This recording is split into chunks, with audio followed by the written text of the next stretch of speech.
What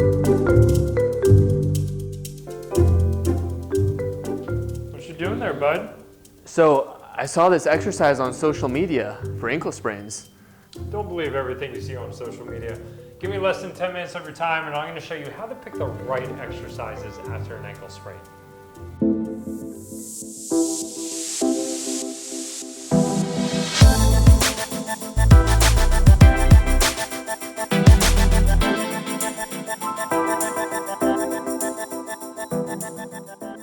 What's up, everybody? Dr. Craig Lindell here from the Prehab Guys. Dr. Arash Maksudi. And today we're going to be talking about how to pick the right exercises after an ankle sprain.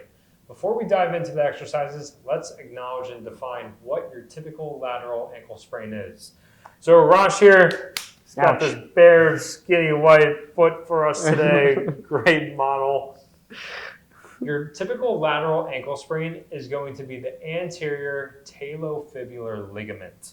A ligament is basically a strong connective tissue that connects one bone to another bone. In this case, the ATFL, which is what's commonly referred to as, is going to connect this talus bone in front of the ankle to this fibula bone on the outside of the ankle. So basically your lateral ankle bone that you can feel, right? And what happens is, with your typical lateral ankle sprain, Arash, you can show us the direction that it gets sort of yanked in. It's this plantar flexion and inversion mechanism of injury that typically will cause a lateral ankle sprain.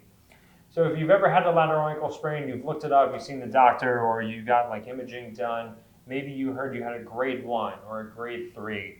So a grade 1 is just going to be a minor tear of the ligament. But then your grade 2 is going to be a bigger tear of that ligament. So like grade 1, it gets stretched out, maybe a little bit of tearing.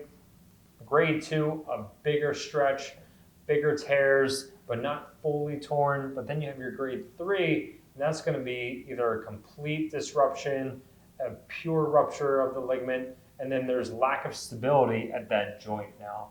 So most lateral ankle sprains are going to be a grade 1. However, it's not always that simple. What people tend to forget, or they don't necessarily understand, or they just don't know, but sometimes with your lateral ankle sprains, you can have an avulsion fracture. And that means that actually when this thing gets stretched out, the ligament can actually take some of the bone off the fibula or the talus. And that'll be the case of where you thought that, okay, I just had a lateral ankle sprain, but this thing isn't getting better after months. Or maybe you had a bone bruise of the talus or the fibula where there was some impact because you twisted it, you landed on it, and you bruised the bone a little bit. Some other things could be a high ankle sprain. So this fibula and this tibia, your shin bones, they have ligaments in the front as well and also connective tissue. And if that gets spread out, it's typically referred to as a syndesmosis injury. And those can take a really long time. And last but not least, you can even actually stretch this nerve. You know, you have this superficial perineal nerve here, and that can be an issue as well. No injury happens in isolation. Or you can even actually strain the peroneal muscles on the outside. So like I said, no injury ever happens in isolation. We like to think of it as you're just spraining that ATFL, but it just doesn't work that way. So what do we do? Good question. I know, it's a really good question. So with any type of sprain, and we're talking about ligaments, you got to protect the thing. You got to give it time. The issue with ligaments and tendons, if you ever looked at a photo of anatomy, it's white, right? It's not necessarily red like muscle. That means that it has poor blood supply. So these things take a little bit longer to heal, and that's why we got to protect it. However, at the same time, we need to exercise. We just got to do it in the right way. Exercise is actually going to upregulate good pathways in the body that's going to promote quality tissue regeneration as well as collagen synthesis. And collagen is like the ultimate structure of all cells in the body, especially connective tissue like ligaments. So we want to get that stuff going. And as long as we're upregulating those good pathways, we're actually going to downregulate the bad pathways, where we're going to get a lot of excess scar tissue forming or just inferior quality tissue. And how does all this work? Well, P is the first part of peace and love. So we got to protect the tissue, right?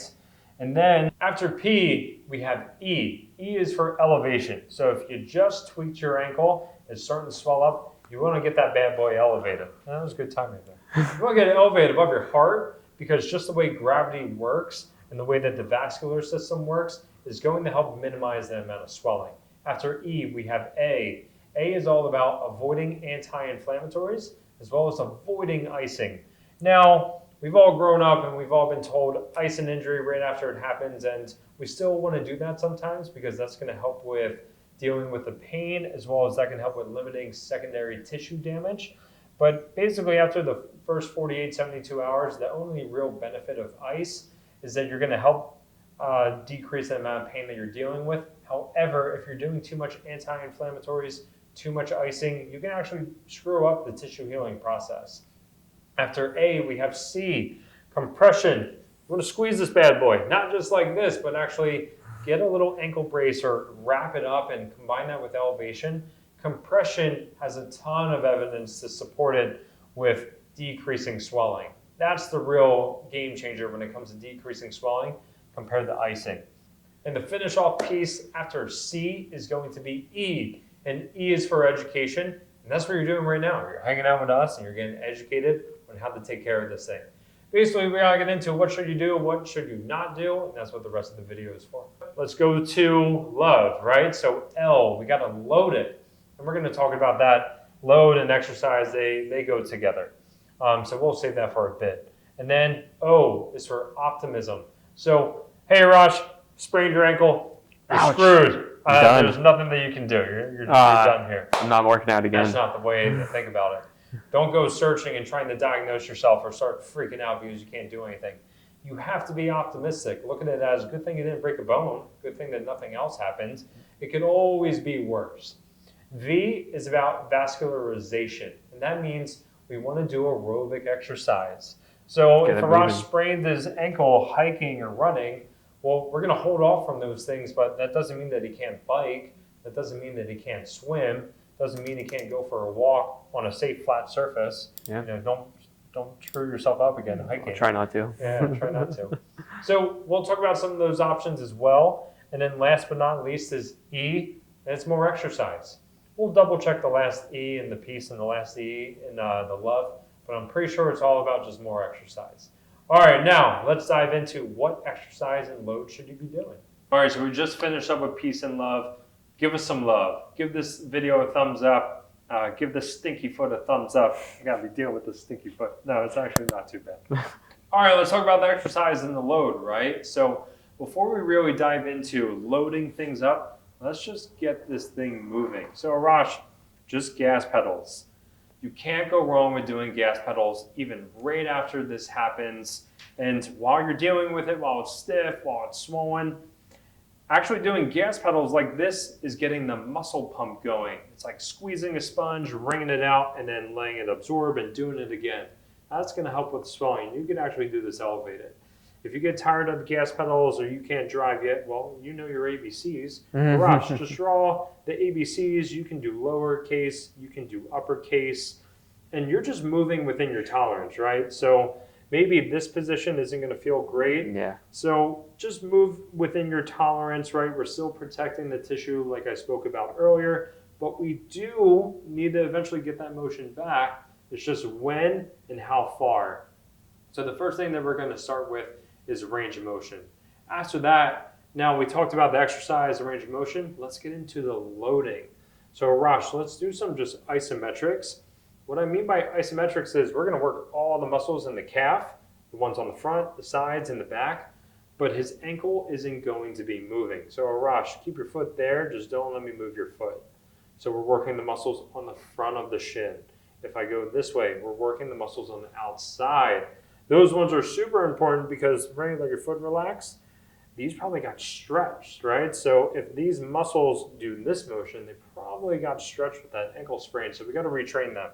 Hold that there, don't let me move you. Cool, push down on me. Cool, inside. So doing isometrics is a great way to at least get the muscles to turn on, because when we have pain, pain actually turns muscles off to protect the injured area. And this is how we load. So through something called mechanotransduction, if I'm actually pushing this way and Arash is resisting that, we are creating stress through that ligament. And that ligament is oriented like this. So as time goes on and Arash gets better at this, right? Let me move your foot. It's like, hey, hold here, don't let me move you. Is that okay? Mm-hmm. Cool, let's come back in, boom, hold there. That's actually going to load that tissue and it's going to organize those collagen fibers that I spoke about earlier so that they're strengthening, they're getting used to tolerating stress in that direction.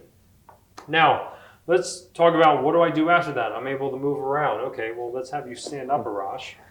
For the time being, we're still going to limit how much of that plantar flexion and inversion that's happening because we're still protecting it, but we want to get things moving. One of the most common exercises after an ankle sprain is going to be something like single leg balance. So, Arash, balance on one foot. Easy peasy? Easy peasy. Easy peasy. No problem. Easy. Nice. So, Arash is doing single leg balance. He can be going sort of forward, doing like a little single leg woodpecker. Nice, there you go, and then pushing back. Super common rehab exercise after a lateral ankle sprain. But the ankle sprain didn't happen just in this plane. We gotta train the other planes.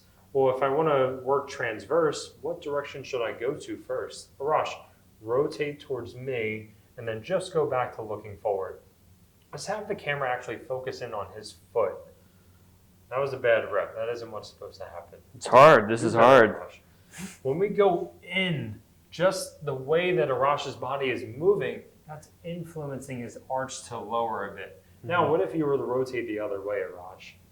Him rotating the other way just has a little bit more influence to actually raise the arch and him lean that way. So if I want to work this plane of motion early on, Arash, we're only going inside, okay? Nothing too crazy. Now, another super common exercise with an ankle sprain is going to be your Y balance. Arash, what I want you to do is let me move this bench out of the way. You're going to stay in the same spot, but I want you to just reach directly back, and then we're going to reach that way. So Arash is basically, think of this as the bottom of the Y, and then there's a Y that direction, there's a Y this direction. Going back, we're working on that single leg balance. Your balance is terrible. That's hard. So we're going back right now. We're just working on maybe some dorsiflexion. Ready to do a few more. Same maybe one. He's getting a little tired on me. Yeah, fatiguing for then sure. knees coming forward, and we want to work on that dorsiflexion. We got to regain that range of motion, but go within your tolerance. Now, Arash, show the viewers what it looks like at your foot and ankle when you reach that way towards the inside That way. versus that way. Okay. So here. So Arash Loading the going outside. that way, and now let's go this way. You can appreciate sort of what happens at his foot and ankle. So early on, I'm going to be like, Arash, we're not going to go that way, what you just did, because it may not feel great. We're promoting more inversion, rolling out on the outside of the foot, which can be scary compared to going that way. So the same exercise you can do early on in rehab, you can also do it later in rehab.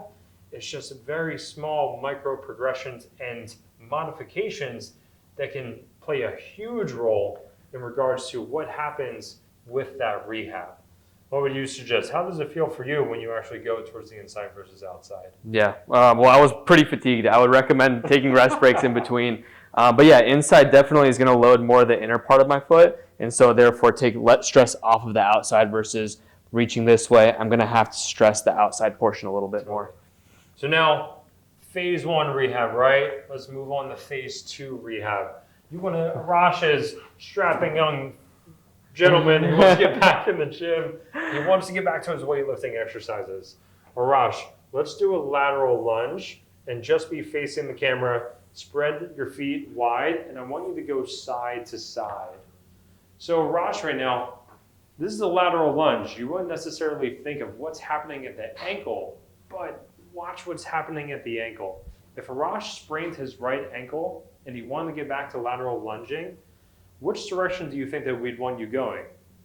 Arash, what would you say? Which direction would you avoid going maybe early on? I would avoid going this way. Yeah, right? To stress the look, it's just moving into that inversion. Plantar flexion inversion. You don't always think about that. So I'd be like, Raj, we can do lateral lunges, but maybe we're only going to go to the right on Right that side. You know? Load it up. Yeah, just load it up. Or if you want to go, if you still want to do a lunge on this leg, well, hey, just do like a reverse lunge. Yeah. You know, or Bring do your like feet together a little bit more. Yeah. Do a curtsy lunge. Switch it up. Mm-hmm. And then Arash and I, we both play soccer. You know, we got to get back to these hopping exercises.